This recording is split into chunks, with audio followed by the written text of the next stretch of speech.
எல்லாம் வெஜ் பிரியாணிக்கு என்ன சாப்பிடுவாங்க? தயிர். ஏதாவது சைட் டிஷ்க்கு வந்து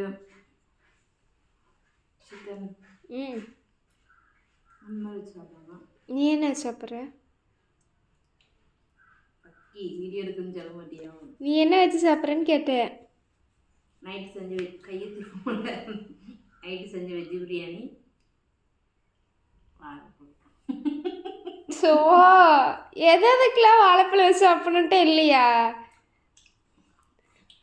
புளி சாப்பாட்டுக்கு வச்சு சாப்பிடுவேன், லெமன் சாப்பாட்டுக்கு வச்சு சாப்பிடுவேன், வெஜிடபிள் ரைஸ்க்கு வச்சு சாப்பிடுவேன். வெறும் வெள்ளை சோத்துல உப்பு வாழைப்பழம் போட்டு பசங்க அது கூட நல்லா இருக்கும். பச்சரிசி பொங்கல்ல வாழைப்பழம் போட்டு. ஐயோ, பேசாம வாழைத்தோப்புக்குள்ளேயே உட்காந்துக்கோன்ற. நீ தோப்பு வைக்கணும்னு தான் ஆசை, இப்பதான் வச்சிருக்கேன். இப்பதான் முளைச்சி வந்திருக்குது. முளைக்கும் உனக்கு பொறாம.